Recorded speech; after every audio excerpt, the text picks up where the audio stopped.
John Emmett, in the evening for him, in the UK, back in the UK, just made it, cannot stay long, hectic times, Ted Ryman. Hello to you, Ted, down in Cape Town. The Imoca fleet is headed his way. David James, across the bridge from us over in Sausalito. Hi, David. Yeah, I haven't talked to him for a while. Greg Phillips in the Gold Coast of Australia, down under. Joe Holtzman from snowy Colorado. And a bunch of others on here already. Thank you for joining us for this show number 588, closing in on 600, Julia. Uh-oh. Welcome.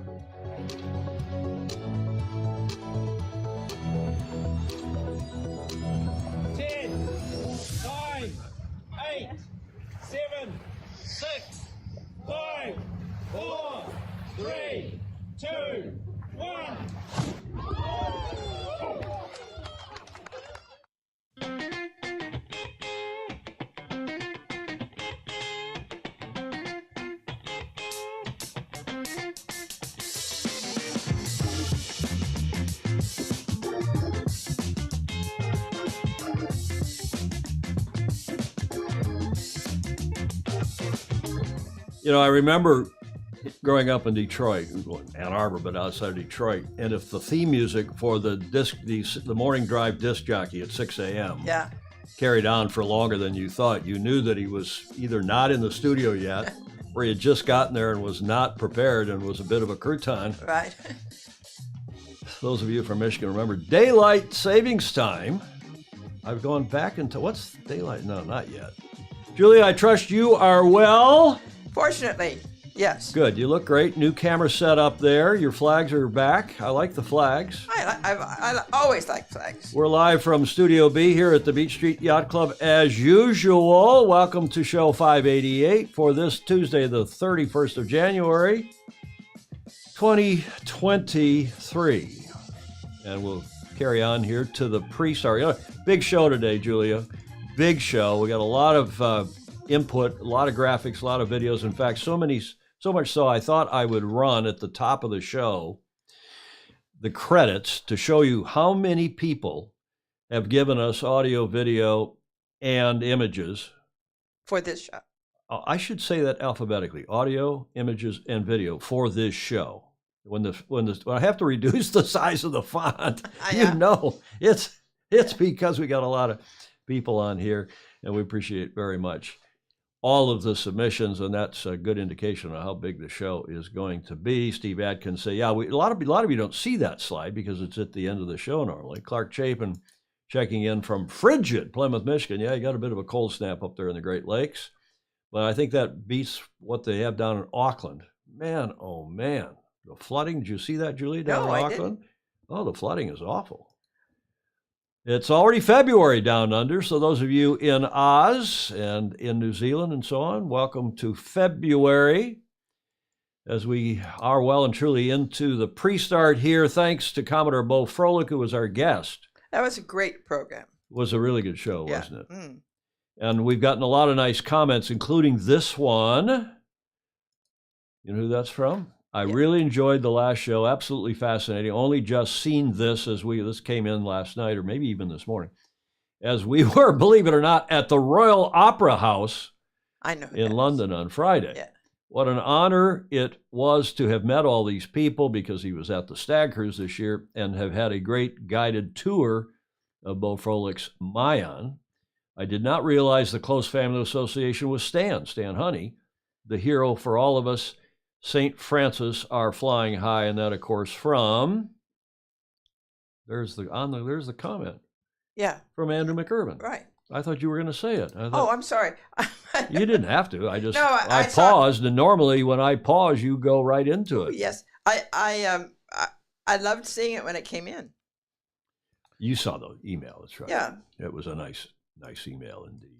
Thanks again, Bo Froelich. Now this also from Andrew. I couldn't resist. Thanks, Andrew McIrvin. I normally put this in WTF at the end, but my advice is eat more food from the ocean. We're sailors. We understand that. Mm-hmm. Swim, you fat bastard. Thanks, Andrew McIrvin, who also sent that. And yes, you all will be commenting. Monica Diaz will be checking in from Spain. She'll be saying, yes, the bacon show.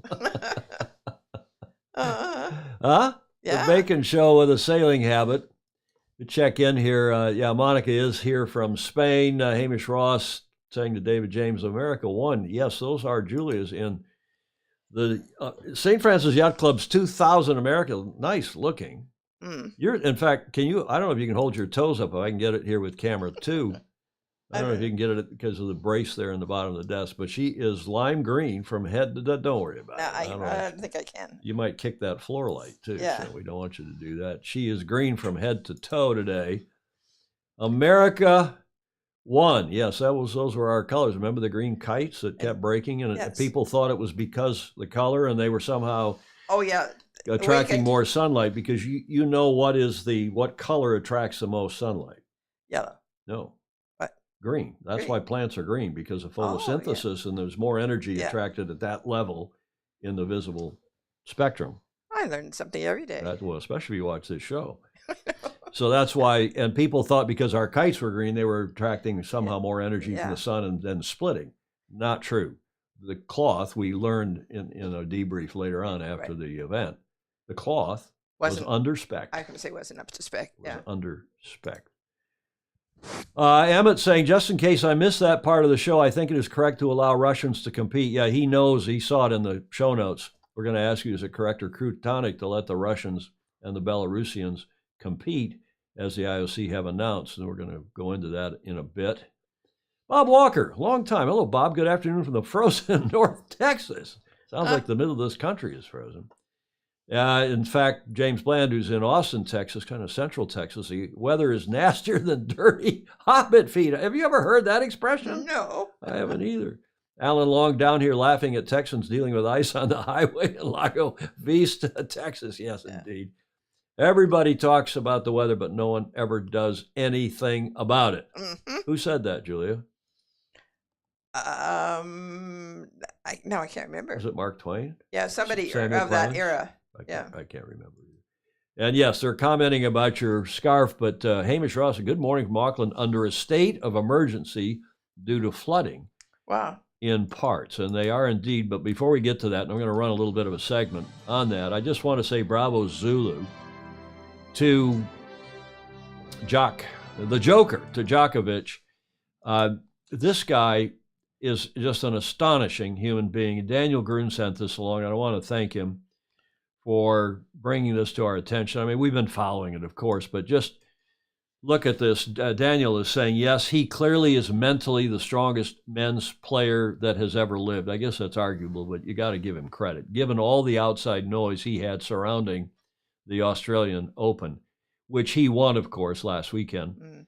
10th Australian Open title, 22nd Grand Slam title, and he returns to world number 1 like today, and he will soon pass Steffi Graf's 377 weeks as number 1. So bravo Zulu to him, bravo Zulu to all of you in Melbourne, because it was a hell of a tournament by all accounts, including my friend Chris Clary. I don't know if you remember Christopher Clary. He doesn't write for the Melbourne Age, but he writes for the New York Times and for the what's the paper in England, that the New York Times and the Boston Globe. I think Boston Globe sold out of it. That was the combo English language American newspaper. Herald Tribune. Well done, Herald Tribune. Christopher Clary used to write for the Herald Tribune. Now he writes for the New York Times, I think exclusively, and he covers tennis, but he also covers yachting, and I've known him pretty well. He's from San Diego originally. His family's still there in Coronado. Known him well over the years.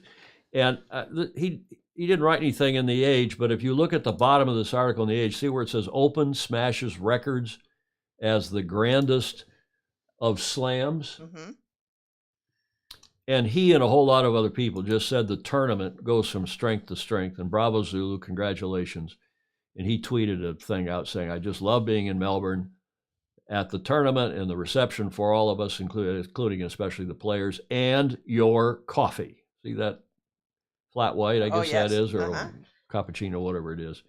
So thanks, Chris Clary. And bravo Zulu to all of you in Melbourne. We're raising this not just because one of our favorite Fozy is there, Alistair Murray and a few others, but John Bertram. Now, apropos what's going on in Auckland, as you probably have read, this from the Lad Bible Australia, but we saw it in any number of news reports. This flight from the UAE, an Emirates flight, was headed to Auckland.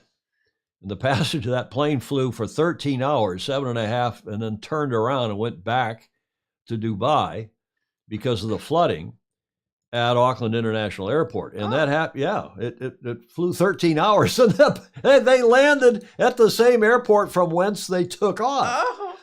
And it also happened, I know, to a couple West Coast flights, a couple of the United or something flight, maybe even Air New Zealand flights that leave from LA or San Francisco and had to turn around, yada, yada, because the flooding has, and not just today or yesterday, but for the last, they've got this situation like we've had here in California, only, frankly, much worse. My goodness, I haven't seen those pictures. Well, watch this. Here is a report from the South China Post, a video. Have a look.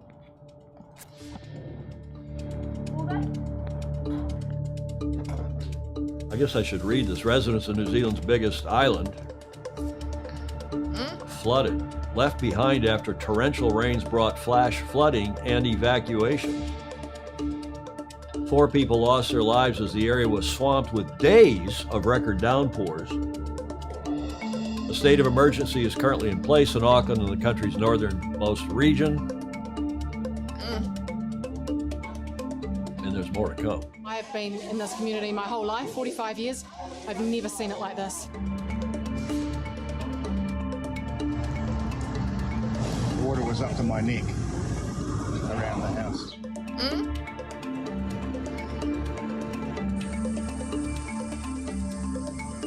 And officials warn that more extreme weather is on the way. New Zealand's leader attributed the disasters to climate change. It's a 1 in 100 year weather event, and we seem to be getting a lot of them at the moment. Do you think it's climate change? Yes, climate change is real. It's with us. It's having an impact on our weather. We are seeing more of these extreme weather events. We're going to have to deal with more of these extreme weather events in the near future. We need to be prepared for that, and we need to do everything that we can to combat the challenge of climate change.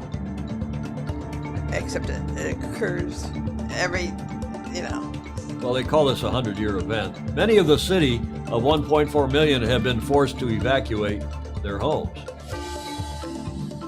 And I've talked to Hamish and Richard. They say it's the real deal. Well, Thousands have had their flights canceled after airports in the city were closed. Wow. That's just awful. It is.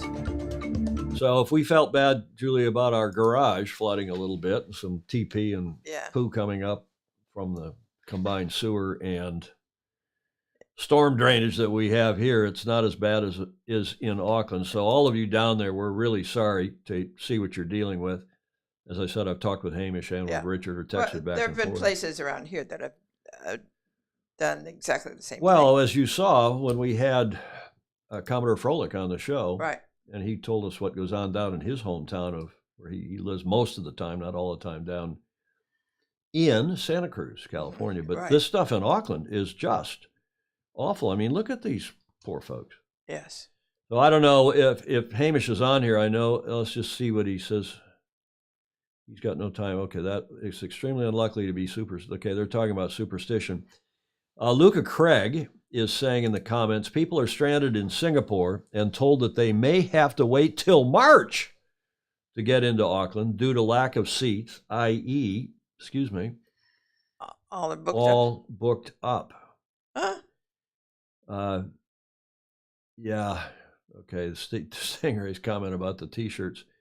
Sadly, these climate issues are likely to become more frequent in the next couple of decades, John Emmett says. Well, maybe, but let's see what the real reason. I get Mark Michelson back on here and have him update us on that. I have that great quote from the actually, I guess she's a geologist, and from. Is this going to be a political comment? Yes. Say it. No, about the place of climate change. And that it is. What is the quote? Can you come up with it, or is it not at the tip of your tongue? No, but I mean it's about a 4-column comment, but it really says, when you really look at it and you really count all the things that we have to count, that it is not unusual in a century. Well, to in do a what we're century, doing. let alone a millennium. I mean, Yeah, 1,000 years. So we don't know if this is, obviously we're pumping more carbon than we have been since the Industrial Revolution, at least more carbon into the atmosphere. Whether that's having an impact, whether the Earth is dealing with that, and there's other stuff going on, we don't know. Nobody For sure. knows. There's And- the liquid core of the Earth is supposed to be spinning faster than it used Well, to. it's supposed to be reversing. Yeah. We're actually reversing. But in any event, there's a lot of comments. I don't want to get into a big discussion about that on here today. We will at some point. Replying to Jonathan Frank, this is Fritz Mueller in Miami. Yeah, but with only 200 years of I think Fritz Mueller's agreeing with you is that 100 years is one thing, but 1,000 years or more, because we can all think that the weather is changing. Stingray, who is he's saying climate denialism is a terrible, terrible thing. Multiple 100-year storms is the smoking gun for climate change. Steve Atkins saying, remember, we made a rapid change with CFCs to sort the ozone layer. Why are we not acting like this now? Well, I think, John Emmett, we are. I think the problem is that the West, whether it's the U.S., we've done a lot, are spending $1 trillion in this latest tranche. And whether that's going to have any impact when China and India and other countries continue to pump, Yeah. into the ocean and the atmosphere and so on. More coal plants coming on in Germany. So we obviously have to deal with this. I'm not opposed to dealing with it. A climate program. Thank you, Jonathan Frank. You got us out of this. Jonathan Frank, who flies airplanes around the world and puts carbon into the atmosphere, but even the airplanes are getting more efficient. Tell me the disadvantage, what was that, of a clearer Earth other than economic? Well, economics, if we decided that the thing to do, John M, was this is a bit of I don't want to go into it. I don't want to get in an argument here, Julia. Clark Chapin, okay, they're back and forth on the Olympics because they saw the show notes. So let's get into it. Here is something a little more positive. And do you know what today is, Julia? No. Well, you know what? I have that graphic on there, and I didn't mean to, but there's a big Viking ship behind that graphic. Mm. We'll show you a video in a minute. It's called Up Helia, which means Up Holy Day, is a type of fire festival held annually from January to March in various communities in Shetland. Shetland and Scotland to mark the end of the Yule season. Each festival, it's sort of like the fire festival in Valencia, Spain, Las Fallas. Each festival involves a torch-lit procession by squads of costumed participants known as geysers? Geysers. Geysers. Exactly, it is geysers. That culminates in the burning of an imitation Viking galley. The largest festival held in Lerwick, Shetland's capital, involves a procession of up to 1,000 geysers who march through the streets of Lerwick, on the last Tuesday in January. The other rural festivals, known as the country Up Helias, see lower numbers of participants in accordance with their lower populations. Here is a video, and guess who sent this to us? We'll tell you at the end of the video. Lerwick Up Helia is the largest of Shetland's fire festivals, with close to 1,000 geysers joining the torchlit procession. But the day's dramatic events start long before dawn on Up Helia Day, with the traditional unveiling of the bill or proclamation.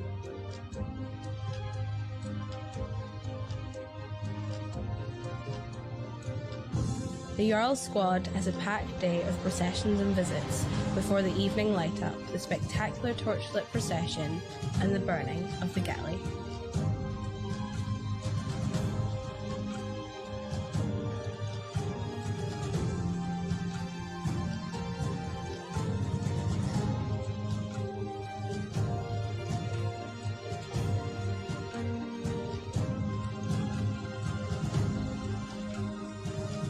Discover more about our fire festivals at shetland.org. I mean, you have to /fire. celebrate. Excuse me for stepping on the lady. You have to celebrate this. It's all about Viking ships and about Yes, the I know ocean it's.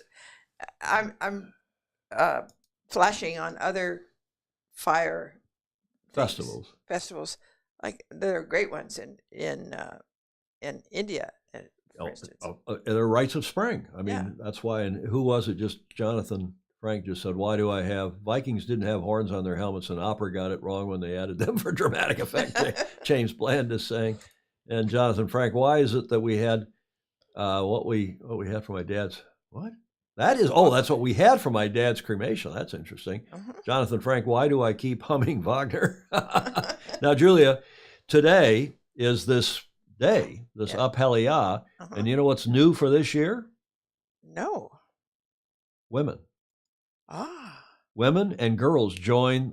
Is it Lerwick? Help me out. Graham Sweeney's probably watching, and he did submit this, Gordon Smith. Is it Lerwick? Do you say that, or Lerwick? How do you say that name in Scottish? And indeed, women and girls are set to take part in the torchlit procession at the Up Helia Fire Festival for the first time in its 142-year history. Females have traditionally been restricted to participating as hostesses. This involved organizing the all-night parties that take place in community halls across Shetland capital, but organizers last year agreed to lift gender restrictions for the main procession. Now, Matt, I'm going to take, this is John Johnston reporting for the GBR BBC News. As you see now, is that a sweater that she is wearing? Is that a Shetland sweater? Could we? Is that where that name comes from? Yeah. We talk about Shetland sweaters, don't we? Yeah, it's Shetland wool. And Shetland ponies. And Shetland ponies. Now, somebody told me how to pronounce that. Where's Sweeney? They're back and forth. Yep. Yeah, it's Lerwick. Lerwick. Okay, so the W is pronounced. It's Lerwick. It's Old Norse for muddy bay. You do learn something out here. Yes. David James, back on sailing. I was a founding supporter of St. Francis. Okay, he's back on sailing. Okay, good. Well, this is sailing, David James. Come on, man. Now, to show you what's going on today here in this festival, I have a really cool video from Shetland News. Have a look. That's happening today. I think that's quite nice.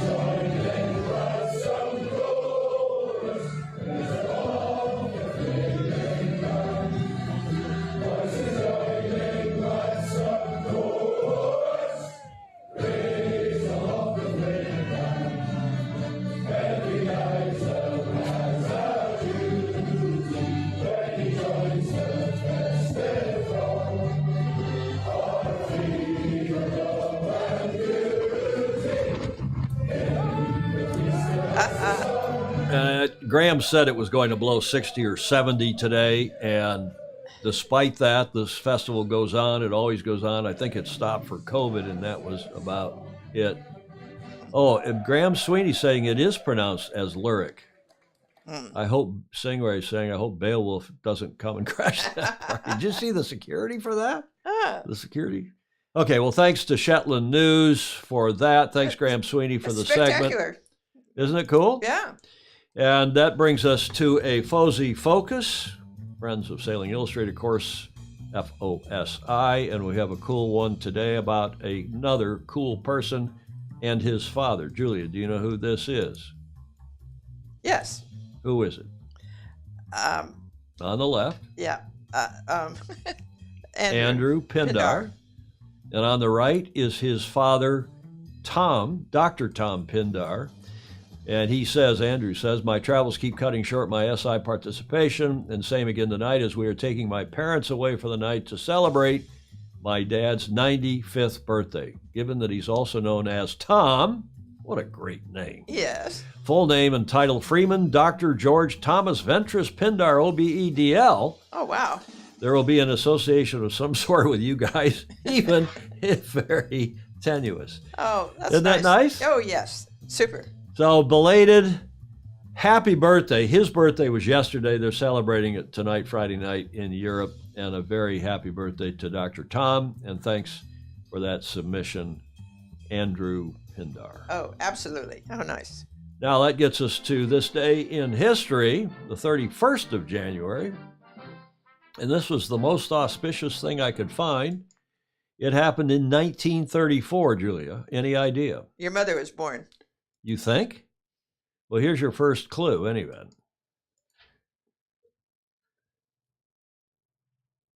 Who do you think that is on the left? circa 1996. Yes, you are right. Oh. That is my beloved mother Uh-huh. with one of her kids, one of my siblings, Janice Davis there on the left, and the rest of the brood. Oh, that's And I've never seen that I picture. know. Well, I saved it for an auspicious moment. That's my mother, beloved mother, Janice on the left, Christine, my sister there. This is clockwise around. Born in a blue blazer, Tom Jr. My sister Ruth over there to the right, and little Martin there, who must have been 3 or 4 at that point, not even. And my dad, Tom Sr., down in the bottom is Paul. Oh, that's a great second, picture. the youngest. And then the dog, I kid you not, the German Shepherd's name was Fido, No, but yes. spelled Phydeaux,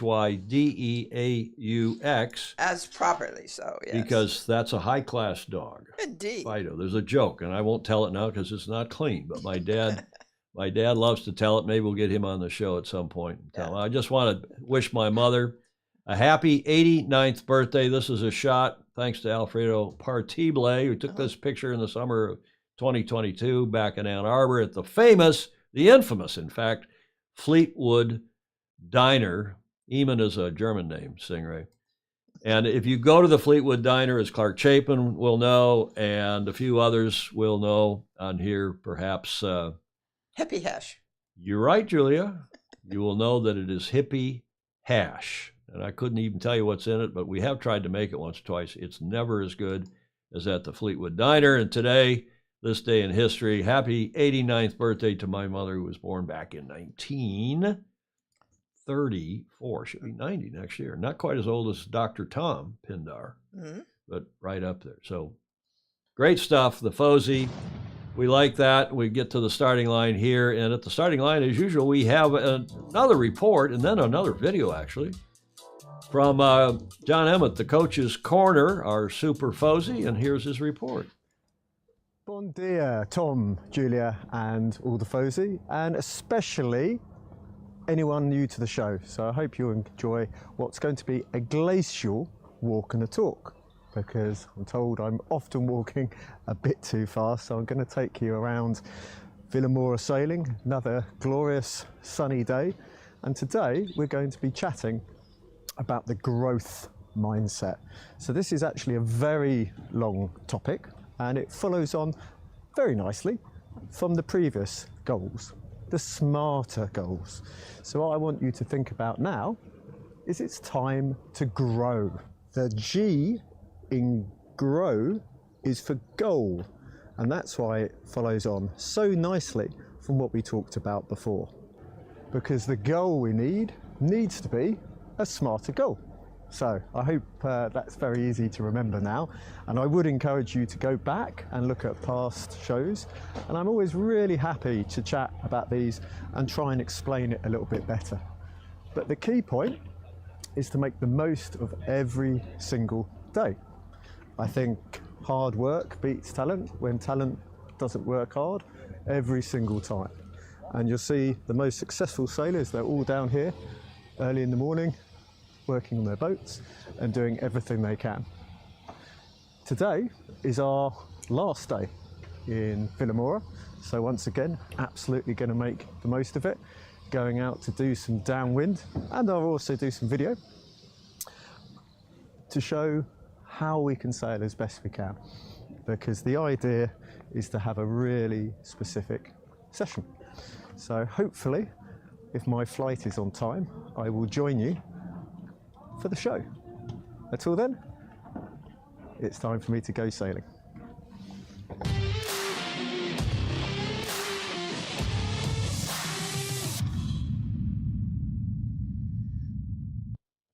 And he's back in the, not the USSR, back in the UK. Yeah. And when I was talking with him today, or at least, you know, when you're driving, you shouldn't text, right? And Right. John doesn't. He's such a Boy Scout. He turns his phone on and then dictates messages that come over on the text or on the Right. WhatsApp, which is what a lot of us use if we're not using Facebook Messenger. And John has, he's got, you know, you maybe saw that he posted on his Facebook that there's a bit of change in his coaching status coming up. He's going to come on the show and talk about it on Friday. And in the meantime, he's getting a whole bunch of offers, not only for coaching other athletes, but also as team leaders for other teams, or so he told me this morning and said I could mention that. But he'll come on the show. But here's a nice video. You can see in this, before we leave that clip, this is his mentee from Romania. And here is a little video he prepared about her that we're also going to run today. Have a look.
Hi, I'm John Emmett. I'm here at Villamoura, one of the top training venues in the world, and it's the winter training period. I'm joined on my left by Ebru Bilat from Romania.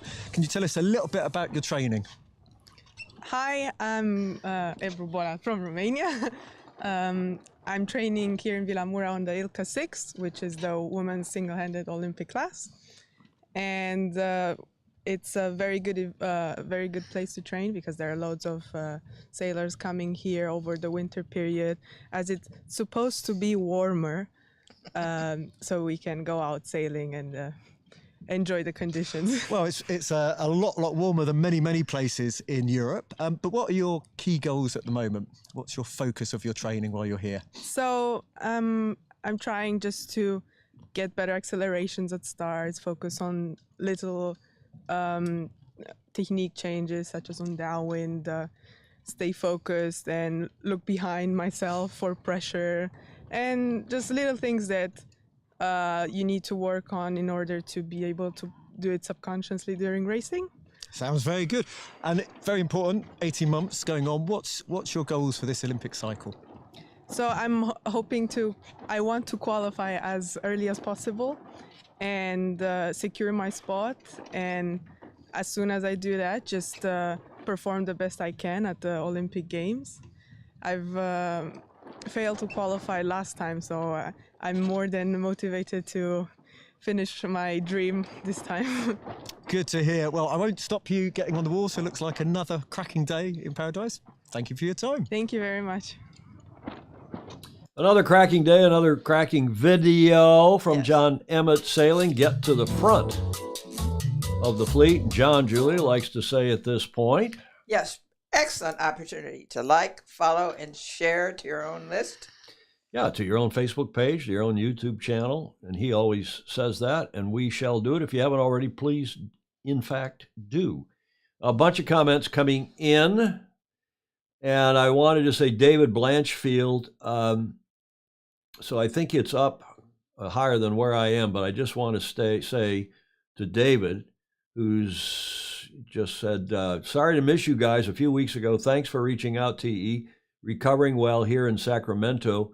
Cheers to all the group. Now, Julie, to remember David Blanchfield, a.k.a. Ratty. Oh, yeah. With whom I've done a couple campaigns. He was the one that was pretty seriously injured. Yes. In Sydney Hobart.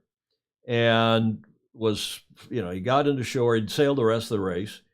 Got into shore, got fixed up, went to Sydney, flew back to sea. He was flown back to Sydney, got fixed up there some more, and now is back home here. He lives in Sacramento. Right. Katie Pettibone is his partner Right. and a superb sailor, member of St. Francis and a longtime friend, and would love to have them on. We were trying to get David on, but the logistics were not easy, so we'll get David and Katie Pettibone on together at some point soon and get a report and an update how he's doing and so on. And thank you for that, Ratty, and hope you are recovering completely and quickly.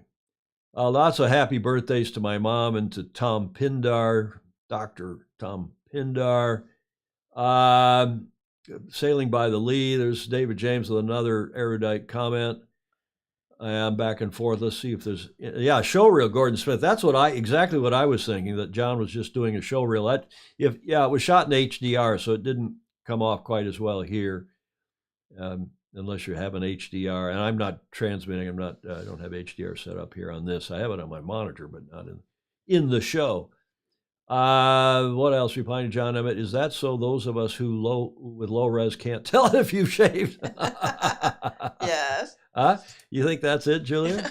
I was wondering. I was not going to comment on it, though. You weren't? No.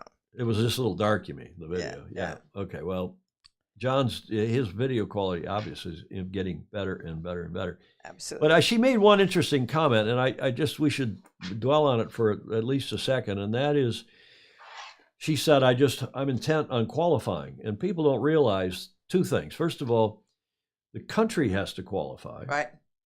The country has to qualify.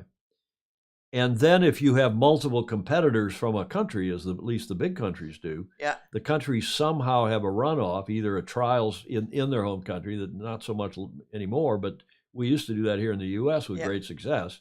Not sure why we still don't do it. But to get the country qualified, you have to send sailors to these World Sailing and other major events, which are chosen by a World Sailing Committee, and of course are pretty much all in Europe. Yeah. And you qualify by doing well in one of these events. So it sort of forces countries to send people off to these events, and it's easy for Europe because you got 30 countries within, or 30 plus countries within an area that's smaller than Australia, smaller than the U.S., I guess. And once you qualify, if your country qualifies by you performing well in that event, and you're the only sailor from that country, well, guess what? Bingo. Yeah. You got the deal. So it's an interesting comment. And of course, that's what everybody's working on now this year. Yes. Which is qualification. Yeah. Both the country and then. But I think that's fine. Well, it's not. I think that they ought to somehow qualify countries some other way so you don't have to go and perform at these various regattas around the world. It's really unfair to the Aussies and the Kiwis. Right. To some degree, to a degree to the Americans too. If the regattas are all in or largely in Europe, there ought to be some other way to do it. Or you can't pre-qualify by region or something like that. No, you can. Well, and then so here's the pressure from the U.S. Let's say that you go off and qualify the U.S. by sailing in these regattas abroad, right? And qualify the U.S. by how high you finish. That is, the U.S. automatically, and you're the highest finishing of the other U.S. ILCA, say 6 sailors. Yeah. Should you then automatically go to the Olympics, or should you have an Olympic trials back here? Or should it be based on everybody? There's lots of different ways of cutting. Yeah. Because the country gets to choose. You could draw straws. Who's the country? Well, the U.S. Paul Kayard in our case. Okay. And his committee. So there's lots of comments here. Again, every region has their own regional qualifier. Yeah, John Emmett, but the regional qualifier is also, as you know, hit or miss. And he's saying if you cannot preform at the Worlds, you will struggle. Now, that's a good point. If they just use the Worlds, the Hague is the main qualifier, all Olympic classes. Yeah, right. That's my point. Europe, John Emmett is saying, is by far the hardest region to qualify from because they have the most countries. But they qualify by country, not by region. Well, they do qualify by region, but they do? Yeah, but it's more than that. An all-comers regatta with hundreds of contestants with eliminations during regattas, J. Frederick Bland is saying. As John Kostecki, still the only triple champion, AC, round the world, and Olympics. Yes, we thought one of the Kiwis was going to do that next time. That's David James asking. It also excludes sailors from smaller developing countries from fielding Olympic teams and development. Yes, Fritz Mueller, good point. A good method, John Emmett is saying, top sailor goes to the test event, and if they perform there, he's got another comment follows. This year they just used the Worlds. The second big. Okay, we're gonna have to get into a qualification discussion at some point because it's not very well focused, which is my fault. But let's carry on and get to the big story. You see the picture here in our today's cover photo, promo photo, and that, of course, is the capsize by the Brits. So our AC37 segment, AC37 Cup date, the Brits last Saturday were out having a nice Saturday sail, pretty good breeze, and tooling around on the 28th. And then they went into this slow-mo capsize. And that's an image similar to the one I took for our cover photo. It was a screen grab out of their video. And they ended up on their side. No drama, no big deal, nobody hurt. And apparently no serious damage to the boat. But the headlines, of course, across the world in the last couple of days, the America's Cup world at least, INEOS Britannia joined the slow-mo capsize. Why? They do look like slow-mos. And why does that happen? Well, let's show you the video, and then we'll have the coach tell you, because I got a comment from the coach as well of the team, a video. But here's the story, is that the INEOS Britannia team joined the slow-mo capsize club over the weekend, the LEQ-12, because it's technically not an AC40, but I call them AC40s because they're 40-foot AC boats. Giles Scott and Leigh McMillan on the wheels with Bledden Mon and Ian Jensen were soon hurtling across the Bay of Palma. Remember, they're training in Spain, down in Palma de Mallorca, at speeds well into the 40-knot bracket in a blustery 15 to 18-knot breeze. T6, as they call it, the Silver Bullet, looked rocket solid in flight, I think as they meant. Rock solid in flight and around the corners with dynamic sail control through the puffy conditions into the afternoon. This is from SailWeb, which is a British website. Then came a most curious low-speed capsize as T6 came to what seemed like a gentle wind down to displacement, falling off the foils. Here's the explanation from their super coach. Rob Wilson, super coach here at INEOS Britannia. It's been an interesting day out on the water. Saw some amazing top speeds above 40 knots we estimated, and you finally got the capsize out of the way. It was a very slow speed affair. Let's start with the capsize. Do we know what happened? It was pretty benign, to be honest, and it kind of feels quite good to join the club as well, because it's just a test of how the shore guys are going to react to that, and it was all very calm, quite an efficient writing procedure, so it was good to get that under the belt. As to what actually happened, we need to have a little look at the data, but you'll have probably seen, and I'm sure you got it on the video, we ended up with 2 boards up in the air. So not a lot of writing moment, and it was, I don't know, about 18 knots at the time, and so it's just a real slow rollover, and then we righted the boat from there. No damage to the boat? Initial inspections are all quite encouraging. The boys are actually really keen to keep sailing, But you know, it's our first time putting her on her side, so we thought it was prudent just to come back to the shore and, you know, just check the electronics and make sure everything was okay. But you know, it all seems good. Let's talk about the rest of the day then. Some dry laps of the bay, or at least one part of the bay. You guys were ripping around. In your role as a coach, what are you looking for? What are you trying to get out of the day? You know, you often have a variety of priorities. Today, you know, we were certainly on the sort of engineering tests. So, you know, basically a lot of sort of systems controls work. So, you know, we were looking at that most of the morning, you know, and we were looking for sort of decent breeze. It's been really tricky because we've had a mix of northeasterly and northwesterly winds here, and we're often in this sort of convergence zone right in the middle. So it's been quite hard forecasting the last few days. So we were just trying to make the most of the wind that was out there. Pretty flat water, and it got breezy, maybe 18 knots, I think you said at the end. Is that perfect conditions for what you were trying to do? You know, the flat sea state sort of takes out a variable, that's for sure. But you know, so depending on what you're looking at, you know, that can certainly be more useful.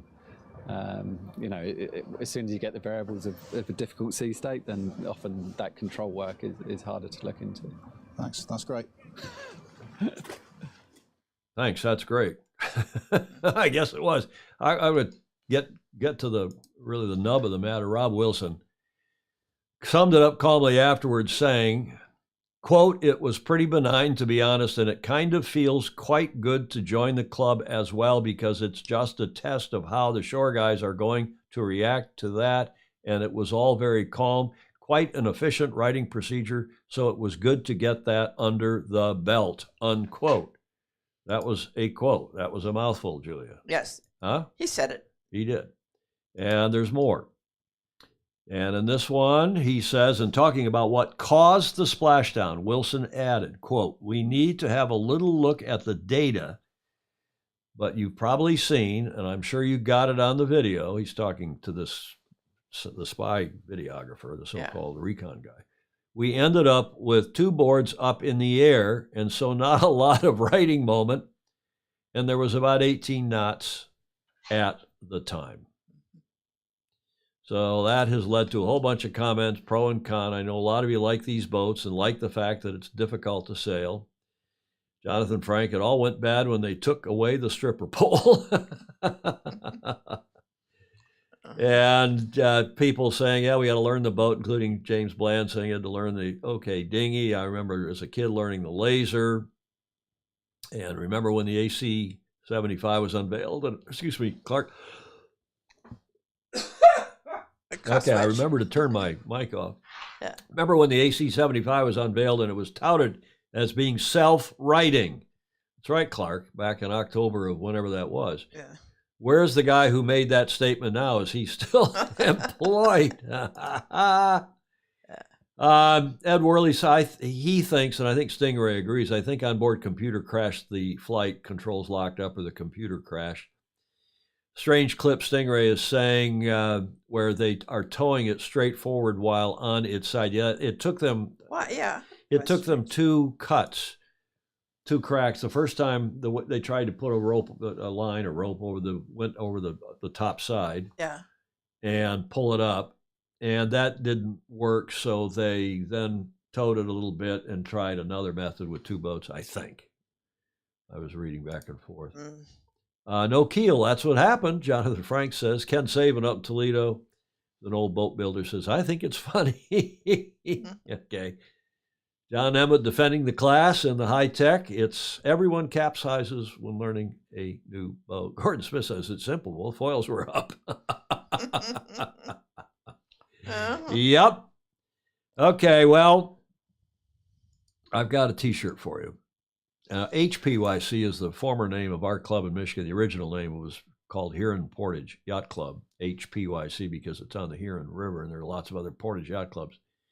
But that led to people calling it the Huron Shortage. I'm not kidding. My beloved mother had a team of thespians called the Urine Shortage Players for the Huron Portage Yacht Club. So that name was dropped, and it's just today called Portage Yacht Club. Mhm. This T-shirt contributed by Clark Chapin to today's show. It's an oldie but goodie. Sometimes even the best sailors show their bottoms. Now, Julie, that's not even worth a finger wag. Oh no, it's absolutely true. It's clean, right? Yes. It's fine.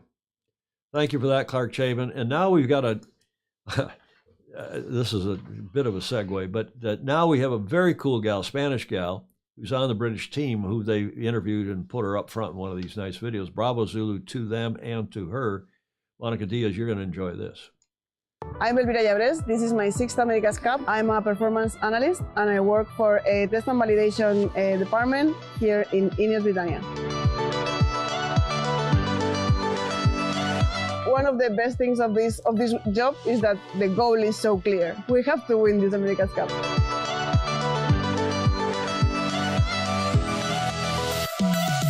I'm from Palma de Mallorca and I started sailing here in Mallorca with my cousins when I was very, very young, like 7 or 8 years old. I started sailing here, but I grew up in Valencia, so I was going back and forth, and once you get into it, you sail around the world wherever the race is. And it's very special sailing here in Palma again. The Bay of Palma is really, really good for it, especially in winter. I started working for the America's Cup a while ago. I have always been a sailor, and when the Cup came to Spain, I thought that I might try to mix my passion for sailing with my career, and I started working for the America's Cup, and I have always been working for the marine industry since. I'm part of the test and validation team. Our part in the team is make sure that the data we are collecting is what the other members of the team need. On one side is the sailors when they are sailing, on the other hand is also the designers when they have to make decisions about how they are going to keep going with the design. So it's the quality of the data and that we are getting the data we need. Normally on a daily basis, I would be on Chase 4, following the boat and making sure that the data we are gathering is the right data, looking at the boat and looking that all the data we are gathering makes sense. It's a big field these days because technology are proving to be more and more important every day. And it's not only gathering data, it's analyzing the data and making sure that the data is right. And it's getting more and more important in the industry, and every day more people are hired that have these skills. It's still a great thing being able to combine my job with my passion. Most people that are sailors work in a bank or something like that. Look where I'm working. That's different, right? Yeah, we are not that many females, but we are getting more and more, and I think it's a path that more females should follow, because it's like we don't have the opportunity because we don't have the experience, and it's like a circle that hopefully we will break with the Women's America's Cup. That's one of them, and another one is I have been here for a while, so it's completely doable. You just have to try.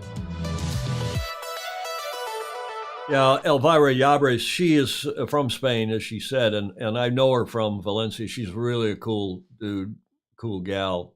And you, Steve Atkins, I agree with you. Charming young ladies, definitely what this sports needs. And I hope other women see that, you may sail on the boat, you may not sail on the boat, but there's plenty of roles, important roles. Absolutely. On boats in these campaigns and these teams, including and especially the America's Cup.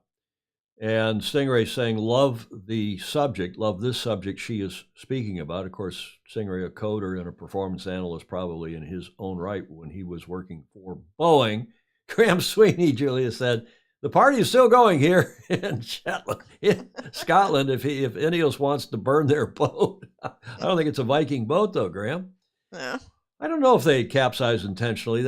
Maybe that's why. Maybe they did capsize. I don't think you would intentionally capsize the boat, though, Jonathan Frank, because you run the risk of getting water on the electronics and breaking stuff. Yeah.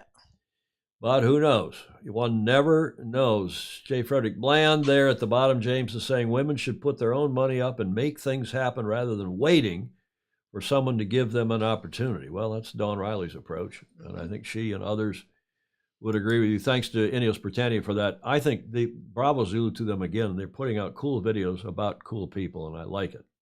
Now, we have a video from Quantum Racing American Magic on a foggy morning. Yes, I guess it was yesterday, down in Pensacola, Florida. Apparently, they have gone north of 50 knots in their last generation boat. Oh, good. Here's a look. Okay, we have Dan Morris, trimmer on board the Patriot, American Magic, here in Pensacola. Had a little foggy start to the day. Can you walk us through it from your perspective? Yeah, we woke up this morning and just fully sucked in with fog, the entire bay, the entire Gulf, it seemed like. And these are one of those days where you think you might lose it, and time is so precious in the Cup. So everybody just pushed on, and we got really fortunate. Pensacola Bay delivered great conditions and ended up having a solid 4-hour session and ran through all the tests that we wanted to achieve, and just had a really, really solid day on the water. Nice. Who was trimming what today? So Rookie and Michael Manager were doing the flight control, trading off a little bit. Goody and Slingers were driving the boat, and then I was trimming the mainsail. Okay. We see the guys switching sides and maneuvers again. What's going on with that? Oh, we've got controllers all over the boat, so we just try different things every day. So. Okay. And what have you guys been working on with the main sheet traveler arrangement? We see kind of parts come and go. We're just trying to figure out the best way to control the mainsail. So we're just kind of, at the moment, trying a bunch of different systems, and then we just compare them all against each other and try to choose the best one when the time comes. Okay. The other day you broke the 50 knot boat speed barrier. What were you guys doing different to make that happen? Oh, probably just a bit of breeze and flat water, and the right conditions make it all come good. It's not the first time the boat's done 50 knots. It certainly won't be the last. Sure. Thanks. It seems like you guys have been pushing especially hard the last 3 days. Is there something in particular that you're working on to get out of the yacht before it's decommissioned? The list of things that we want to achieve with this boat is so long, and you're always up against it with time. So we're just trying to take as many off in each day as we can, and just have that sense of urgency. Have a bit of a driven purpose every time we go out. Before you know it, the Cup's going to be starting, and then it'll be over, and we just want to make sure that we don't waste any days on the water. Okay. We had just coming off of 3 non-sailing days. What particular work was done during those days, and what will the team be working on in February? On the sailing calendar is blocked out the majority of February. Yeah, well, a few of us are fortunate enough we get to do a bit of moth sailing in February, and then we'll be getting our AC40 soon, so pretty frothed up about that. Okay. How will Patriot be decommissioned, and what will happen to her in the future? Should be gone through with a fine-tooth comb and just see if we can learn anything during that process. You learn on the water and you learn when you put a boat together, but when you take a boat apart, you're also able to learn a lot about the life that she's living and what's happened in the sailing. So you can make better decisions with the future boats. Okay. Thanks for that. Great. Thank you, Gus. You were saying? Interesting point. I hadn't really thought about that, but you learn as much when you take the whole boat apart on your way out of a boat. You mean bring it back into shore? Yeah. Taking it out. What do you mean? Well, I mean, when disassembling it to see what worked and what didn't, and what fell apart and all that. Yeah, let me tell you about disassembling the trimaran after the second race, the final race in Valencia. Had we had to sail another, who knows, 100 meters, another kilometer or two, the mast ball would have frozen up and the rig probably would have come down. You learn a lot. Yeah. You're right. Lots of comments again. Alistair Murray just checking in after his bike ride down in Melbourne. We talked about your fair city at the top of the show. Alistair, go back and have a look. Question answered. Yeah, about the a lot of questions answered. And just back on this women's thing, remember that Bill Koch, and Julie, you'll remember this, Bill Koch in '95 funded an all-women's team, and he had an all-women's team, and arguably when he put the bearded tactician on at the end. Yeah. It was a mistake. And maybe that was a mistake, maybe not. We'll never know. But they were doing pretty well. But he didn't have faith in his female tactician and went to David. Remind me the name. I don't know the name. Somebody on all the. I can see everybody clicking away. I've got the answer. Going quick with slingers on a wheel, a great American sailor. Yeah, well, Slingers qualifies as an American. His mother was American. He's got an American passport. But the point is, I thought it was interesting. He said that Slingers was on, Dellenbaugh. Dave, thanks, John Sangmaster. David Dellenbaugh, whose brother Brad is, they're both good friends, a long time. Thanks, Ed Worley. So David Dellenbaugh, who was the bearded tactician for Bill Koch, there, actually, everybody's got it. That's why automakers, Clark Chapin is saying, disassembled test vehicles, including after durability and corrosion testing. Clark, the retired engineer for Generous Motors and a few others over the years. But just Bill Koch, back to that. He funded that campaign. And they did well. And they did very well in the Defense Trials 95 in San Diego. Andrew Dolly DeVola. Andrew, I saw a note on Facebook about you. I'll let you put it in the comments down below if you want to. Otherwise, best wishes to you. Anything else, Julie, in the comments? Yeah, it's going to be interesting because as they said, the America's Cup is soon upon us, and then it's soon after. And it's amazing how fast these campaigns, that's why they call them campaigns. They're like political campaigns. Right. They flash by. They fly by. You're working all day, every day, and you have to take some days off. And when you do take a day off, something happens. you feel like you're I mean, you can't, it's the one thing you can't buy more, make more of is time. So you feel like you're pissing away valuable time. And it makes these America's Cup campaigns very stressful. Any campaign, an Olympic campaign that John and his mentees and others, any of you that have ever sailed in campaigns. So I can remember saying, why am I giving this talk to a yacht club? Well, it was to fulfill sponsors. And if we didn't do this, the sponsors wouldn't come with us or the yacht clubs wouldn't support. But I felt like it was much more valuable if I was out doing something, special effects, as they used to say with the team. We're just about an hour, a little more than an hour and 2 minutes into the show. If you're just joining us, welcome to show 588. We're live from San Francisco, as usual, Studio B here at the Beach Street Yacht Club. Thanks for joining us. Let's get into what now. I haven't run one of these segments in a while, Julia. You know what this is? You can recognize the croutons. Yes. You know those code, who's got the code flags here? I don't know. Excuse me. It is N, code flag N, BZ. You recognize Bravo Zulu. Negat, NBZ Negat. It's how the Navy signals the opposite of Bravo Zulu. Negat, Bravo Zulu. And I'm sad to report we do have an N, a November Bravo Zulu here today, which is for the LA Paralympics, very sadly.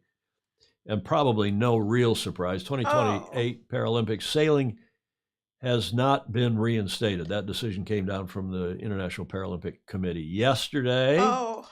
And it's the effort to reestablish, this is from Scuttlebutt, interesting editorial comment here.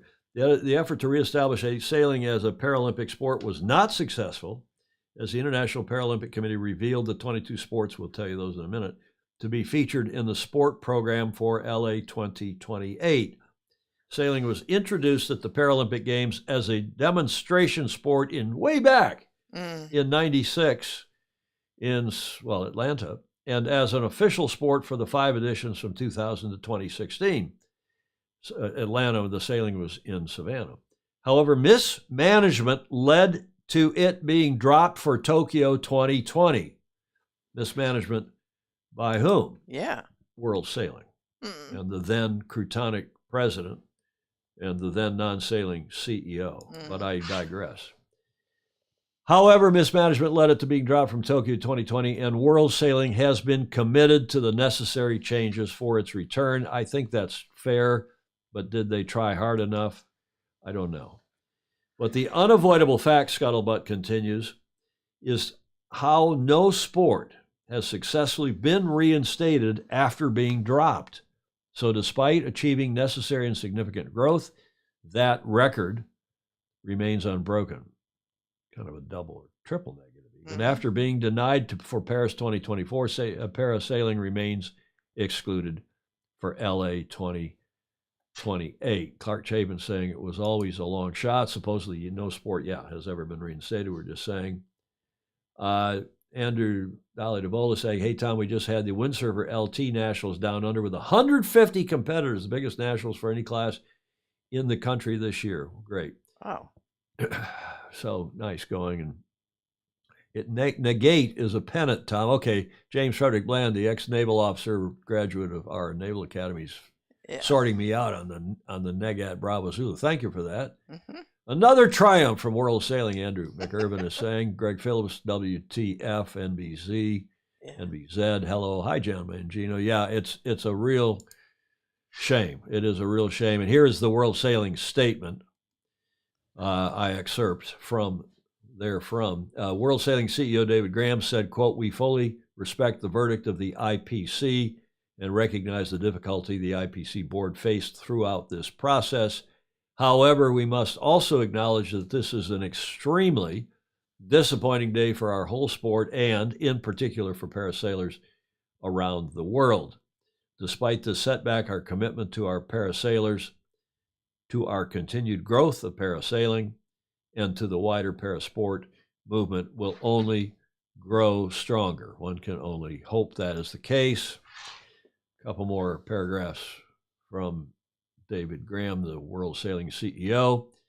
We know a life on water unlocks so many opportunities for disabled people. We know how inclusive parasailing is, and we are determined that parasailing will continue to go from strength to strength. So I think it's fair to say he said all the right things, Julia. Yes. I'm just wondering why it wouldn't be fun to hold a parallel. I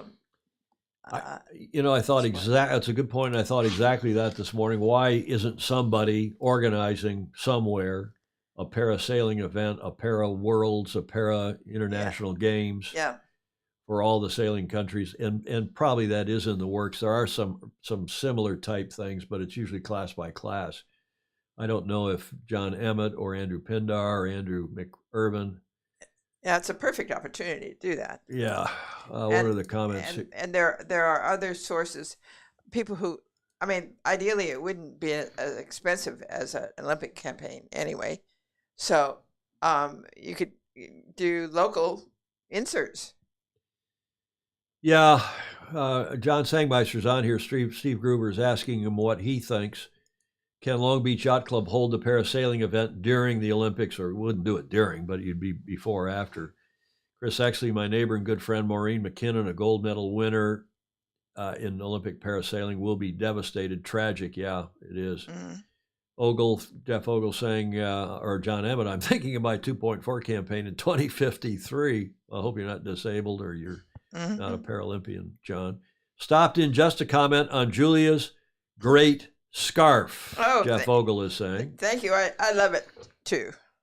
Greg Phillips, parasailing was in the World Masters Games. Not sure if it still is. Good point, Greg Phillips. Thank you for that.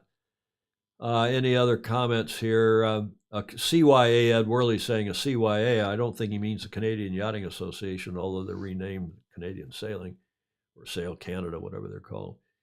Yeah, I'll cover your Angus. Jonathan Frank, a crotonic shot of booze to the unnamed former president of World Sailing. Yes. Sad. It was always a long shot, Clark Chapin said. Yeah, we read that one. Only rich countries down at the bottom there do parasailing, so that is why they won't let it back in, Andrew McIrvin is saying.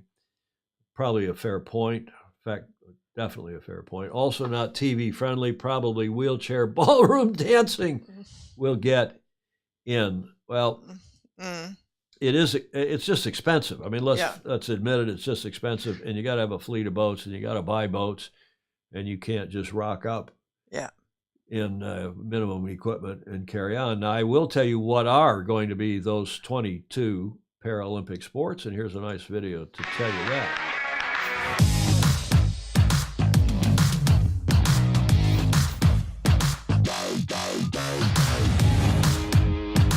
Para archery, para athletics, track and field, para badminton, blind football,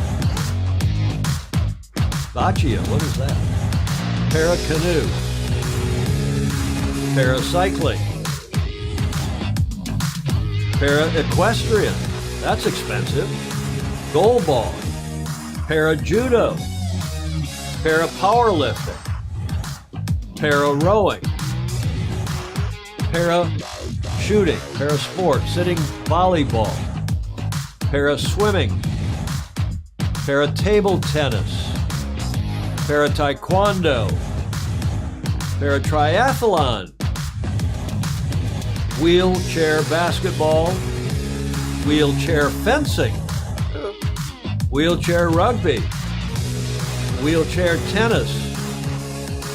And maybe that is not all. As part of the OCOG proposed sport process, LA28 may propose paraclimbing. I wonder if they can propose parasailing, John said. We can't wait. It's a video from the IPC. Well, that's a nice showing of many sports. It is indeed. And if they've got equestrian, then why can't there be sailing? I don't know. Look at your outfit matches their, their right. Logo. Well, I thought sailing was expensive until my daughter wanted a Grand Prix horse. Who's that? Emily. Yeah. Clayton Emily. Andrew Dolly DeVola, parasailing would have never gone if world sailing hadn't dropped the ball in the first place. Let's not forget that. As someone who is now partially disabled, it's very disappointing. Could not agree more. The non-sailing CEO and the Crutonic then president. Para equestrian David James is making the point, must be the most expensive conceivable sport. I think they did not want to spend the dollars because no TV. I think again, Ed Worley is right. Yeah. No TV ratings payback. We do para events in Galveston with sonars. It's the class of boats, sonars, that really don't take that much to convert for the needs of the participants. I think you all have, as usual, our very smart group here, Julia, have broken the code on what is going on here. In our show number 588, it's time for a corrector Crutonic. We teased this at the top of the show in the show notes. And I keep turning the audio down on this, not only because it's loud, but because it's so irritating. Yes. And thank you, Jody Shields, for it's everlasting, Julia. I know. It it doesn't. It's always irritating. It's always, that's half the fun. Yep. So I ask you here, apropos of the Olympics, everybody's reporting. I took this headline off the Associated Press. Thank you, Bernie Wilson. Not that he wrote the story, but who continues to write beautifully for the AP. IOC to allow Russian athletes to compete, and Belarusian athletes, for that matter, in the 2024 Olympics. Didn't they decide that before? No, they didn't. They just decided that in the past couple of weeks. In fact, not even. In the past week, I think this has been decided. Now, in the response to that, the responses come fast and furious, including and especially from Ukrainian officials and others supporting Ukraine. IOC accused of promoting genocide, according to Inside the Games yesterday, as Estonia, Poland, Latvia, and Norway joined opposition to Russian participation at Paris 2024. Again, this according to Inside the Games. Yeah. .biz. Political and sporting leaders from a growing number of European nations have voiced opposition to a move to reintroduce Russian and Belarusian athletes as threats grow over a possible boycott of next year's Olympic Games in Paris, while a key advisor to Ukraine President Volodymyr Zelensky accused the IOC of genocide. Huh? Yeah. Now, Julia, you and I weren't born yesterday, so I was there live and in person when the State Department told us in 1980. We'd been called to Washington, D.C. for a meeting with then President Carter's Secretary of State, whose name escapes me, but I'll think of it. And we thought we were being cajoled and convinced that, hey, you ought to join the boycott. And you ought not. And then it turned out we were told you are not going to go to the Olympics. Uh-huh. Any of you Americans, and we've got a grand coalition of other Western countries, and if you go or if you fight this, we will take away your 501c3 status, our tax-exempt charitable status. A gentle one. You won't be able to raise money here in this country. Yeah. And I'll tell you what, that had an impact. Yeah. And I don't know what you think about this, but I hope there, A, is no boycott, for sure, because that's unfair to everybody, all the athletes from the boycotting nation. And I think of the athletes first. And I think it's, I'll wait and see what you all say, but let's give you a news report here before we go too much further. That this from Canada, actually, I thought was a pretty, like Canadians themselves, a pretty fair and balanced piece. Have a look. As Paris gets set to host the 2024 Olympics, it unveiled its slogan, Games Wide Open. And they could include Russian and Belarusian athletes who've been banned from many international sporting events because of the Ukraine war. In a statement, the IOC said most of the stakeholders it spoke with agreed no athlete should be prevented from competing just because of their passport. It's considering letting the athletes compete as neutral instead of under the Russian or Belarusian flag. But Ukraine's president shot back, saying that any neutral flag of Russian athletes would be stained with blood. Ukrainian skeleton racer Vladislav Haraskevich says it's only fair for those athletes to be banned. Our athletes losing their families, they losing their homes, and some athletes are losing their lives on the front lines. Some even argue letting Russia compete is an endorsement of the country's president. Vladimir Putin has used athletes, most of them are part of the military, to sell the propaganda of war and unity within their country. Sporting organizations have been grappling with how to treat Russian and Belarusian athletes, and in some cases their fans. 4 men were banned from the Australian Open after they were filmed waving pro-Russian flags.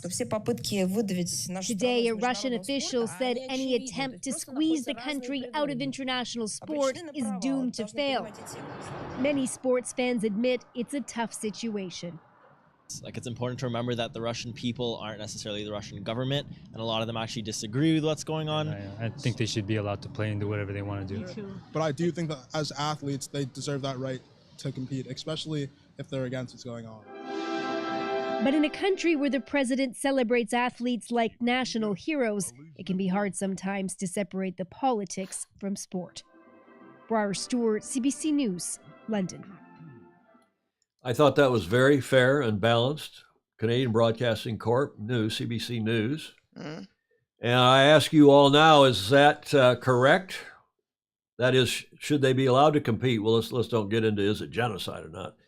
But is this correct or Crutonic to allow the Russians and the Belarusians to compete under the IOC flag? I'm going to start at the bottom. I'll go up to the top. Ted Ryman saying under a neutral flag is okay. Folks who are literally staring down the barrels of Russian artillery against any sort of international recognition. Clark Chapin does not agree. He thinks it's Crutonic. Gordon Smith says it's correct if they compete under the IOC flag. Clayton Allen M. Blee does not agree. Look at back and forth here. Quite an interesting mix. Rewarding the Russians just weeks before the spring offensive. Yeah, that's... John Emmett replying to Clark Chapin, that is the point. There is no recognition if they fly under an IOC flag, meaning compete under. Jonathan Frank, how about we have the track and field teams from both? Is this a funny comment here? I got to go up. I'm losing the comment. How about we have the track and field teams from both countries compete against each other? Winner takes all. James Bland, let's have all athletes compete under the Olympic flag from now on. There's an interesting point. Vietnam, anyone? Sport is sport. Politics is politics. As oil and water, they don't mix. Don't use sport as a political weapon, Graham Sweeney says. Absolutely not as Russians, Greg Phillips. I think everybody, Greg, I think agrees with you. Nobody who even thinks they should compete thinks they should compete under the Russian flag. Right. John Emmett, correct under neutral flag. Andrew McIrvin says it's Crutonic. Under any flag, I guess he means. If a Russian wins a medal, what song do you play at the medal ceremony? Ed Worley is saying. Happy days are here again. Julia. We need to recognize that the skeleton racer is insane, proven by his sport. Steve Gruber, best comment of the day. Julia, we have to have the best comment of the day. Clark Chapin replying to Graham Sweeney. Graham, it's already too late. Putin already uses sports as a political weapon. Correct under the Olympic flag. Alan Long says, Alistair Murray, I'm with Zelensky, tough on Russian athletes, but must send the strongest message. Interesting, Alistair. David James, it seems that although the Russian government is unforgivable, the athletes should compete. World on Water down in Australia says it's Croutonic. Competing on the world stage requires the countries participating to adhere internationally accepted norms. Russia and Belarus do not. Their athletes should not be given the privilege of participating, Chris actually says. Stingray, finally, a final comment to Stingray, penalize them by making them carry machine guns. Oh, Stingray. Stingray. Okay, well, you all guys and gals can go back and forth, but Julia, I think the corrects have it, but not by much. Yeah. There's some strong opposition. Yeah. The Ukraine, one more comment here from Clayton Embley. The Ukraine-Russian boxing match should be interesting. Yeah. Well, again, I've been through this, and not that I have any moral, just because I've been through it doesn't give me any moral standing, but to take away athletes who've been training for 4 or 8 years because of the croutonicism of Putin or other people in their government, and they don't necessarily, probably don't support the war, or if they do, it's because they're being arm twisted or worse to do so. I think it's so grossly unfair to the athletes. Mm-hmm. And then especially the idea of boycotting next time, LA 2028, or even this time, like we saw, the same thing happened in 80. Yeah. The Western athletes didn't go to Moscow, and then the Eastern Bloc athletes didn't come to LA in 84. Yeah. And I think it was just, I think, a disaster. I will always be against it. Yeah. I agree with Graham Sweeney on this entirely. It upends the purpose of the Olympics, which is internationalism. I mean, the bigger problem for me is the illicit drugs. And we've seen that especially in the Russian and, of course, the East Germans before that. Okay, I think we've beaten that one to death, right? Right. Clark Chapin usually comes on and reminds us we've beaten that to death. Let's go to the ocean race. And they have just crossed the equator. That is the IMOCA 50 fleet. Remember, they're now going from Alicante over here to Cabo. I'm so used to having Europe in this part of the map and America over here. Alicante to Cabo Verde, and then they've started last Wednesday, the 25th, and are headed down to Cape Town to go see, as we like to say, Ted Ryman. Mm-hmm. And they should get down there in the next week or so, and then have a bit of a break and start on Sunday, the 26th of February. The third long leg over to your favorite town, Julia, to Itajaí in Brazil. So we'll see how that all goes. In the meantime, it's a very slow crossing. They're in the doldrums. They're in the equatorial zone, as this video plainly shows.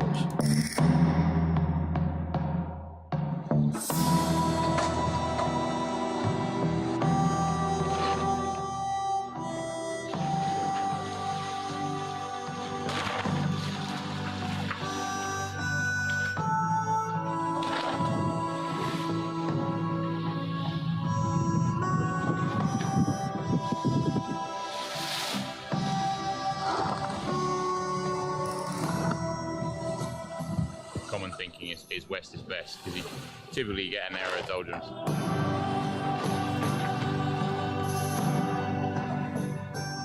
It's a strange day because I think it's the second day, but it looks we are stuck certainly during a few days longer. So we have to find the exit.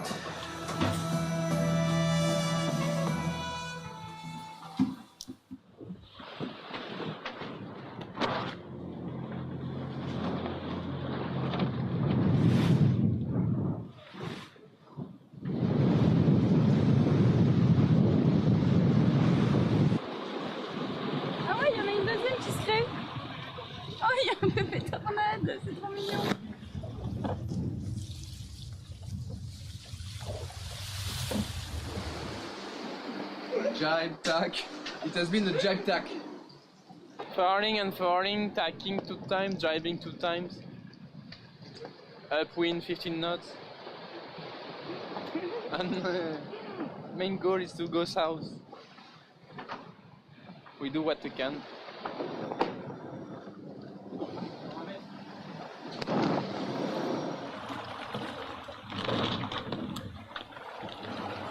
It was a nasty night. No clouds, but no winds.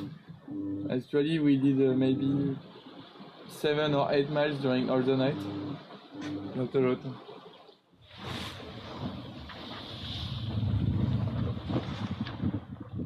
Guys with in front of me who have never crossed this equator. What's going to happen to me? Yeah.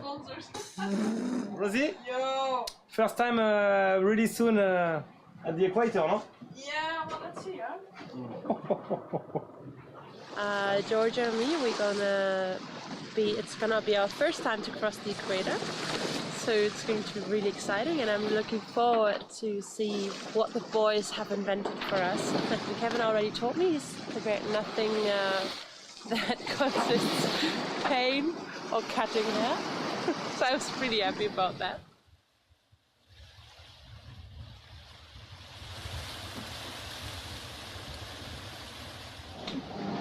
On the pictures, no clouds now for a few miles. I didn't say nothing about the wind. It's about the cloud. I'm saying nothing. Tom's optimistic, let's put it that way. We don't talk about it.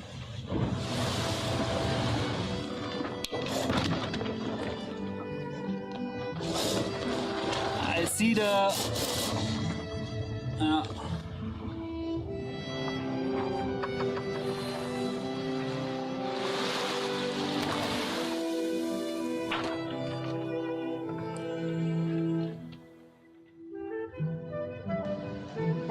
Be careful with the capsize! No! Okay! And we are like first, so now I take the camera. Done. Southern Hemisphere. Welcome. Right, so we just crossed the equator, hit a little bump and went over it. So we've got a little bottle of Cabo Verde's finest rumbo, which somehow smells like port, so it'll be quite interesting to see what it's like. And in tradition, we'll give Neptune a little drink for good passage and hopefully be kinder to us in the southern hemisphere as it was in the northern hemisphere in the last couple of hours. But a little cheers to Neptune. There you go, buddy. Thank you. It was a healthy pour. I like it. That was good. And then a little sip for us. They'll all be sick. I guess they'd all be To sick everybody. anyway. Yeah, Charlie Enright. That's completely disgusting. I don't know what that is.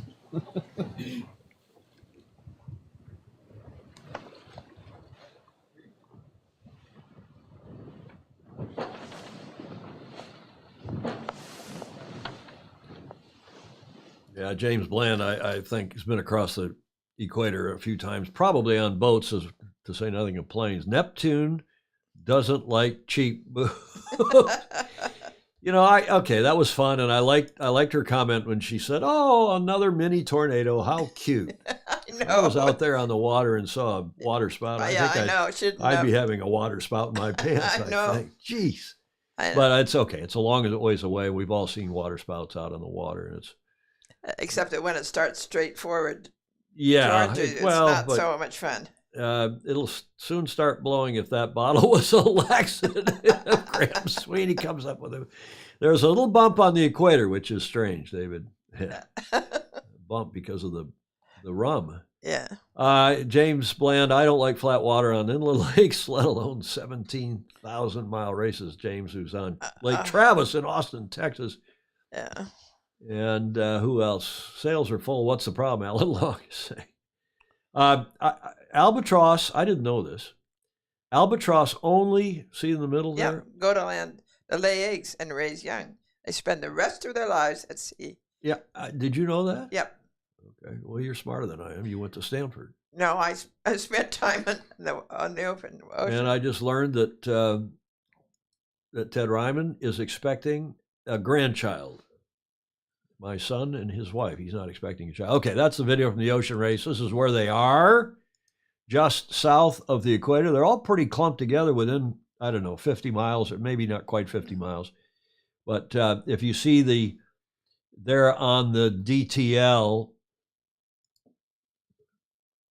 DTL distance to leaders, 49 nautical miles, Wholesome PRB to Guyot environment. So they're 50 miles behind. Mhm. Biotherm about 57 miles behind, and I didn't get the other two on here.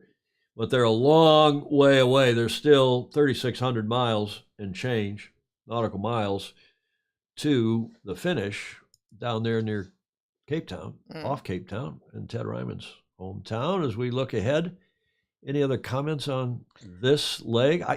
One other thing, Julie, I was thinking when I was watching it. They're out in the middle of the ocean Yeah. between, look at where they are here. They're nowhere.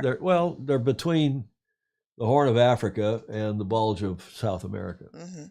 And of course, they all sail over here to then jive and get into the trades going into Cape Town. But it's astonishing to me, and maybe I'm just a simple country boy, to think that here they are out in the middle of nowhere, just crossing the equator, and they're sending 1080p or maybe I know, yeah. 1080p video. Yeah. And a network quality video. Yes. And they're flying drones around. Okay, there's no wind, so it's able to fly drones around. But they're able to get all that, get it up somehow to satellite, obviously, and get it back to Alicante, and then they put together what was, I thought, a very interesting Yes, indeed, piece was. of television. Yeah.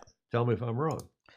You're right Tell as me if usual. I'm wrong. You're right as usual. My TL for the day is that the nurse in my dentist's office is a sailor, and an Olympic sailor at one point. But her father is the mechanic on one of the leading boats. One of the IMOCAs? Yeah, the One of these IMOCAs. IMOCA 60s. Yeah. This is your nurse in your dental office? No, not. I said dentals, but it was In my your knee office My yesterday, knee office. Yeah. Where you were yesterday. Yeah.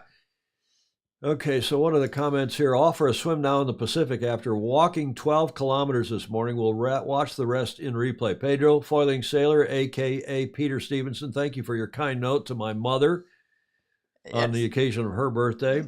James Bland, they are obviously not sailing very hard if they have time for video production. Well, they have to take time. It's a requirement, I think, in the commercial regs for the race. James Bland, the shortest distance between Africa and South America across the Atlantic Ocean, Senegal and Brazil, is 2,500 kilometers, almost 2,600 kilometers. Wow. Okay, interesting. It'll soon start blowing if that bottle, we said that, didn't we? Yeah. Okay. Media is part and parcel of elite sailing to promote the sport. And that's true. But I have a feeling, I'm quite sure, and you will all agree that there is a balance somewhere between going fully media driven and disrupting our sport. And I think we're right on the verge of, in a couple of our events, I won't name them, but we've gone too far. Yeah.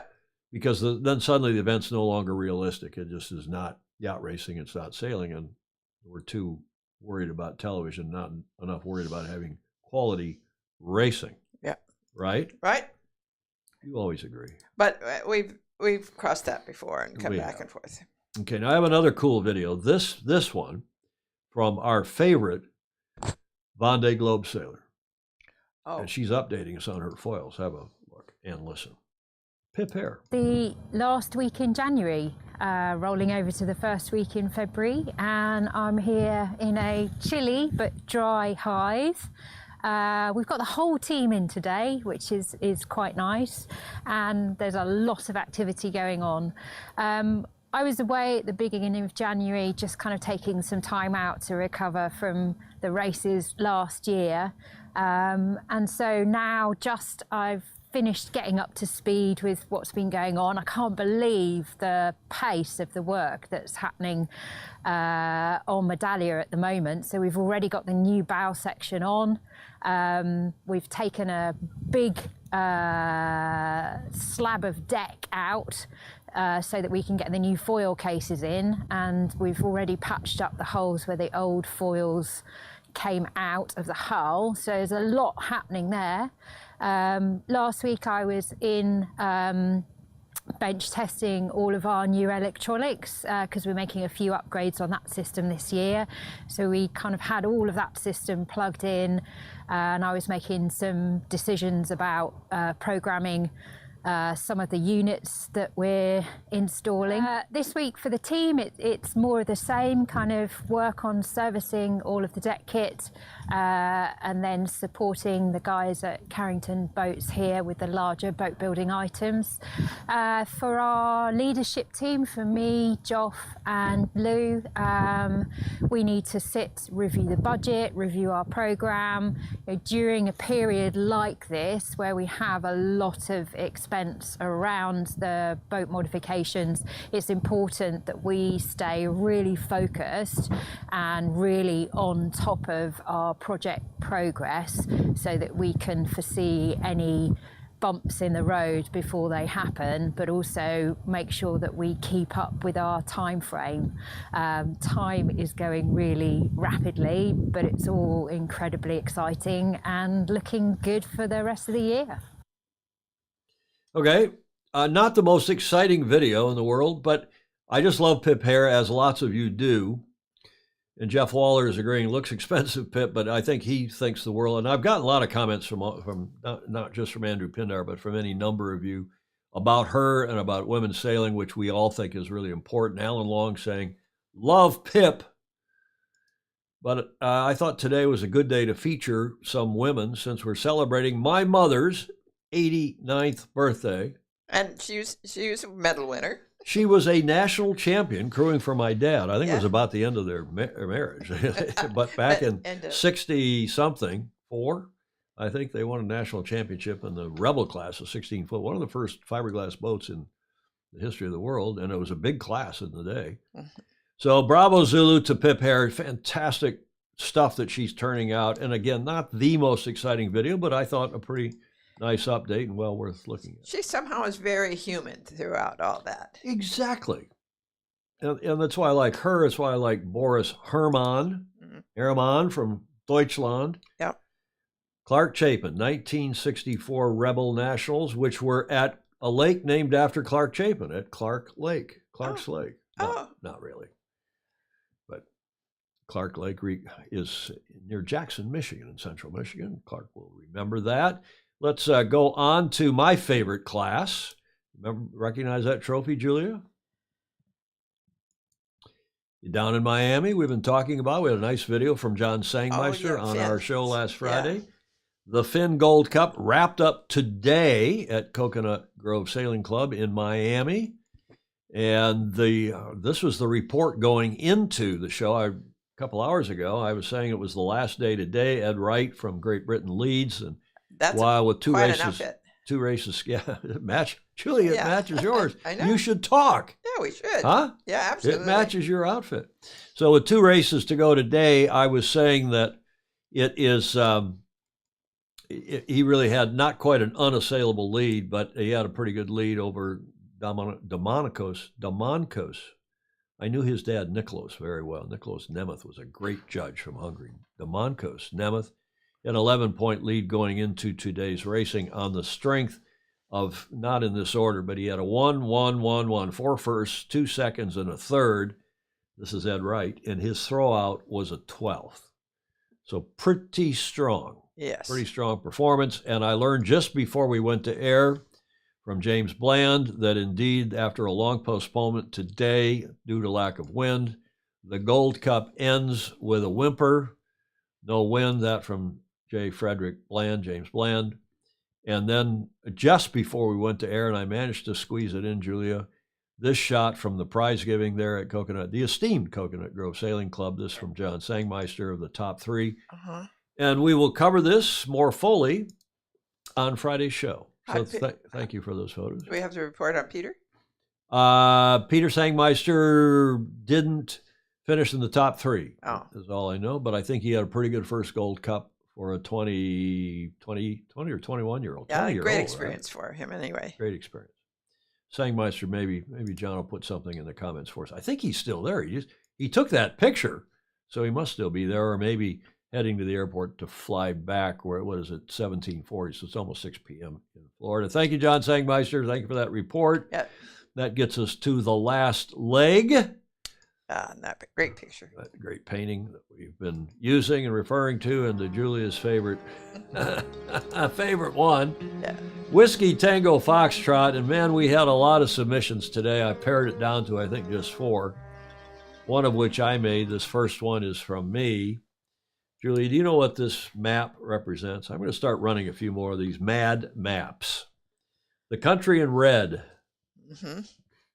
is the only country that uses the day, month, year dating format. Is that so? Yeah, we're the only country. It's croutonnic. I don't know why we do it. As you know, on this show, I don't. I use the day. I use the month, the day.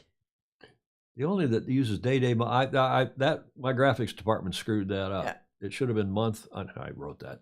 I wrote that myself. It should have been MMDD. Yeah. Why? Month, day, year.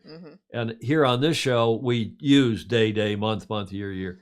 And most everybody else in the world uses the same. In fact, the increasingly popular is digital dating, where you go with the year first.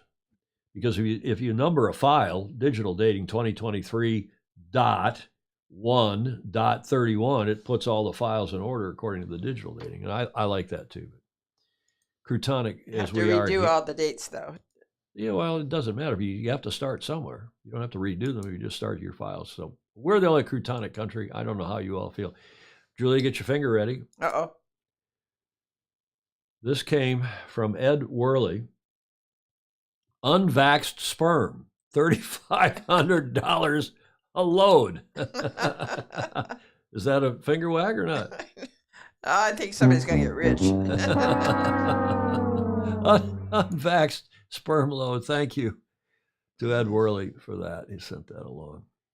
He saw that, I guess, or he got a picture offline. Somebody passed. Now, this one is interesting. I got to read some beer. I mean, you talk about how times have changed. Beer in cans at last. This is from 1936. An industry which has almost swept, and this is from the UK, swept the United States with its obvious advantages and convenience, will be welcomed in particular by yachtsmen and holiday makers of all kinds in this country, again, the UK. It is the manufacture of half-pint cans in place of bottles for beer and lager.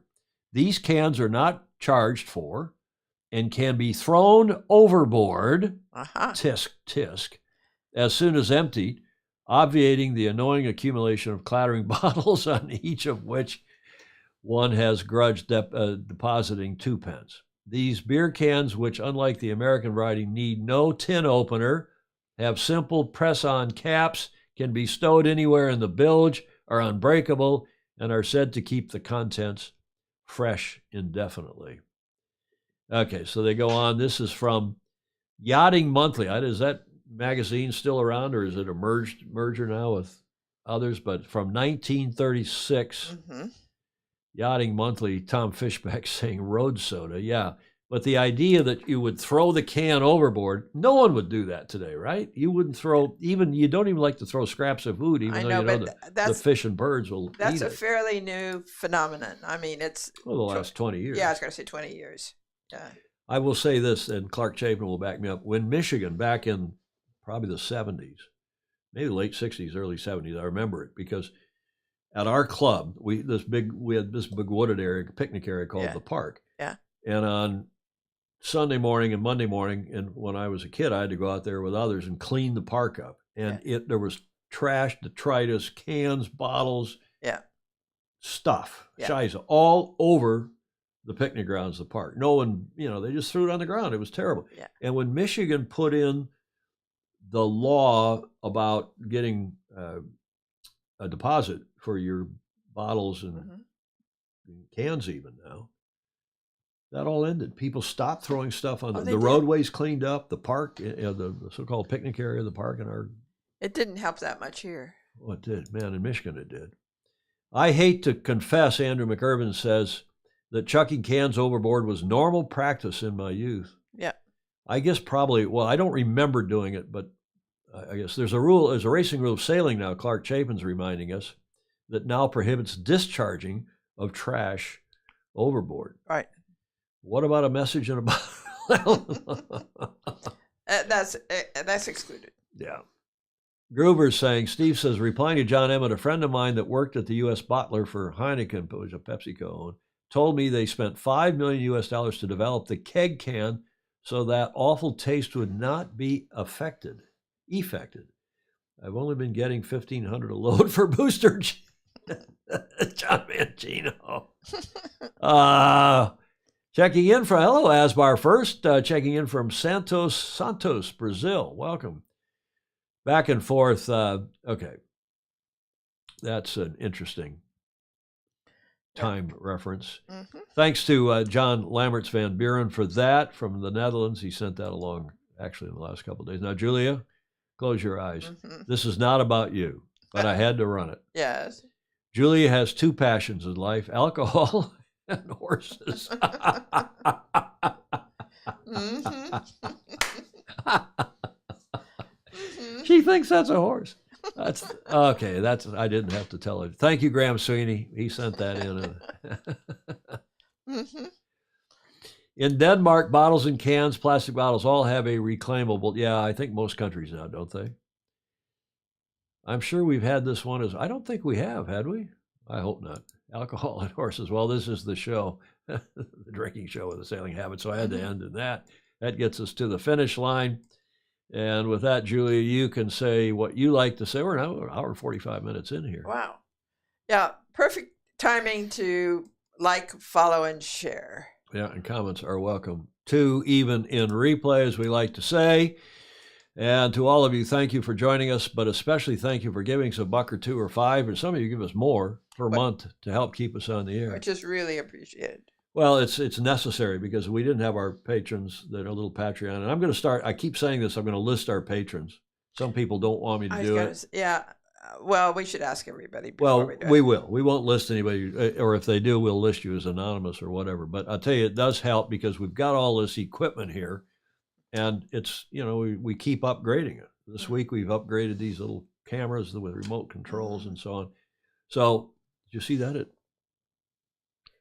It's got auto, these things are fantastic. Yeah. Insta360 links, they're called. I commend them to you. But thank you for your support. Without it, we would not be here. We would not be continuing. We're going to get to 600 shows in another few weeks.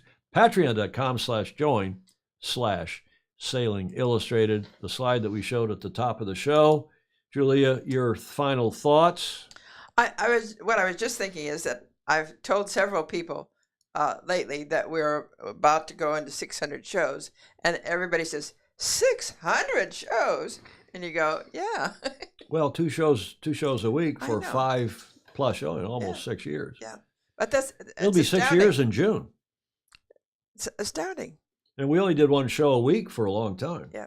So thanks, everybody. And again, we couldn't do it without the contributions of the graphic material. Everybody's getting used to, I had some problems with some events. Now everybody's happy to do it. Oh, good. Well, because it's exposure for them. Exactly. To their audience. Julia, you got to wear that scarf more often. Terrific stuff. Thanks, everybody. Thank you, Julia. Thanks to all of our FOSI and the many, many contributions. We hope to see you on Friday. Have a great rest of the week, hopefully with the ones you love, and hopefully by sailing. Sail fast, sail safe, and have fun. Ciao for now.